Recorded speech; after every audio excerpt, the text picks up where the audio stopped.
ખેડબ્રહ્મા નગરપાલિકાની જનરલ સભાને દુકાનદારોએ લીધી બાનમાં સભામાં હોબાળો, દુકાનો રિન્યુ કરવા કરી ઉગ્ર રજૂઆત, ધરણા ઉપર જવાની દુકાનદારોએ આપી ચીમકી।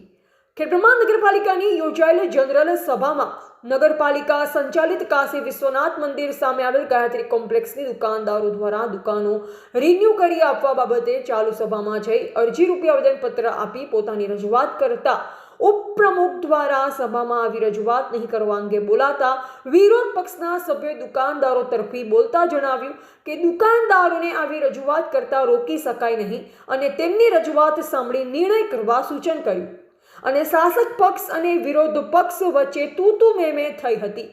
આમ સામ સામે બોલાચાલી થવા પામી હતી। દુકાનદારોએ પોતાની રજૂઆત કરતા જણાવ્યું કે આ દુકાનોમાં અમે છેલ્લા 10 વર્ષથી વ્યવસાય કરી ગુજરાન ચલાવીએ છીએ। અમારી આ દુકાનો નગરપાલિકા પાસેથી ભાડા પટ્ટે લીધી છે અને દુકાનોનો રિન્યુ કરવાથી સમય મર્યાદા માર્ચ 2025માં પૂર્ણ થયેલ છે, જે રિન્યુ કરવા બાબતે દુકાનદારો દ્વારા લેખિત અને મૌખિક રજૂઆત કરવા છતાં તેમની આ રજૂઆતોને નજરઅંદાજ કરી આંખ આડા કાન કરી રહ્યા છે અને ગલ્લા તલ્લા કરી તેમને તેમની વાતોથી નકારી રહ્યા છે। દુકાનદારો તરફથી નગરપાલિકાને વિકાસ ફાળા પેટે આશરે 5,25,000 જેટલી રકમ આપેલ છે। વધુમાં દુકાનદારોએ આક્ષેપ કર્યો હતો કે અન્ય શહેરોમાં આવી ભાડા પટ્ટે આપેલ દુકાનો કોઈપણ જાતની રજૂઆતો સિવાય રિન્યુ કરી આપવામાં આવે છે, તો ખેડબ્રહ્મા નગરપાલિકા પ્રશાસન અમારી સાથે કેમ ભેદભાવયુક્ત વહીવટ કરે છે, અમને સમજાતું નથી। અમારી આવી દુકાનો રિન્યુ કરી આપવામાં નહીં આવતા પૈસાથી પણ ભરપાઈ નહીં થાય તેવી નુકસાની થાય તેમ છે। દુકાનદારોએ વધુ આક્રોશ ઠાલવતા રોષ વ્યક્ત કરતા કહ્યું કે જો આગામી ટૂંક સમયમાં દુકાનો રિન્યુ નહીં કરવામાં આવે તો ઉગ્ર આંદોલન કરવા સાથે ધરણા કરવાની પણ ફરજ પડશે। રિપોર્ટર જયેશ ઠાકોર સાથે શૈલેષ પટેલ, જિલ્લા બ્યુરો ચીફ, સાબરકાંઠા। મારી ગાયત્રી શોપિંગ સેન્ટરમાં 17 નંબરની દુકાન છે। જે તે દિવસે અમે હરાજીમાં બેઠા હતા અને હરાજીમાં જે તે દિવસે દુકાન લીધી હતી ત્યારે બી અમને એવું કહેવામાં આવ્યું હતું કે 10 વર્ષ પછી તમને એમને એઝ રિન્યુ કરી આપવામાં આવશે। ને એવું નથી કે માત્ર નગરપાલિકાની ખેડબ્રહ્માની અંદર આ એક જ પ્રોપર્ટી છે। ખેડબ્રહ્માની અંદર નગરપાલિકાના કમસે કમ 4 થી 5 કોમ્પ્લેક્સ છે। દરેક કોમ્પ્લેક્સ રિન્યુ થયું જ છે અને દરેક જગ્યાએ ગુજરાતની કોઈ બી જગ્યાએ નગરપાલિકાના કોમ્પ્લેક્સ રિન્યુ થઈને અપાય જ છે। અમારામાં એમને શું પ્રશ્ન છે એ અમને ખ્યાલ નથી।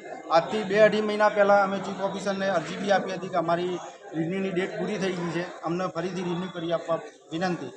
હજી સુધી કોઈ જવાબ નથી આવ્યો। અમે 18 થી 19 દુકાનદારો હેરાન થઈ રહ્યા છીએ અને દર બતર અહીંયા નગરપાલિકામાં આવીએ છીએ પણ અમને કોઈ પણ જાતનો જવાબ નથી મળ્યો। જે તે વખતે અમે જે પૈસા આપ્યા હતા 5.5 લાખ રૂપિયામાં અમને આ દુકાન આપેલી હતી। હવે સર ભાડું અને વેરો ભરીએ છીએ। હા, આમાં કોઈ બી વ્યક્તિ એવો નથી કે કાયદેસર ભાડું કે વેરો ના ભરતો। મને ખબર અહીંથી 17 કિલોમીટર વાળી છું અને દુકાને નથી મળતી, નતા લેતા જબરજસ્તી દુકાન આલી છે। 4,15,000 રૂપિયા દુકાનનો પ્રાઇસ ચૂકવી અને દુકાનનો દસ્તાવેજ કરી આપ્યો છે અને આજે રિન્યુઅલ નથી કરી આપતા। રિન્યુઅલ માટે અમે ધરણા ઉપર ઉતરવા માટે મંજૂરી માંગવાની તૈયારીઓ કરી રહ્યા છીએ અને અમારું કંઈ થતું નથી, અમારું રિન્યુઅલ થતું નથી તો અમારે સામે કોઈ જોતો નહીં। ભાજપ અને કોંગ્રેસ બે પક્ષ લડાવવામાં અમારું રિન્યુઅલ થતું નથી તો બોધરી છે કે ગમે તે કરીને અમારું રિન્યુઅલ થાય એવી અમારી આશા છે, વિનંતી છે। મારું નામ કિશોર વાઘેલા છે, બરોબર છે। મારી દુકાન ગાયત્રી શોપિંગ સેન્ટરમાં છે, મારા બધાની, બરોબર છે। અમે રજૂઆત કરવા માટે આવ્યા હતા, ફરીથી અમને રિન્યુ કરી આપે, બરોબર છે। અને અમને ગોળ ફેરવવામાં આવે છે, બરોબર।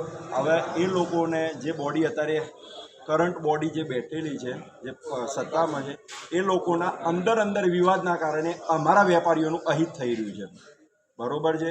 એવું નથી કહેતા કે બધા અમારા વિરોધમાં છે, પણ એમના અંદર ઈગોના કારણે અમે ગરીબ વેપારીઓ મરી રહ્યા છે। અમુક દુકાનો એવા છે કે સવારે શટલ ખુલે તો એ રોટલી ભેગા થાય છે। એટલે મહેરબાની કરીને અમારી આટલી રજૂઆત અમે સ્વીકારજો અને અમને ફરીથી રિન્યુ કરી આપો, બરોબર છે।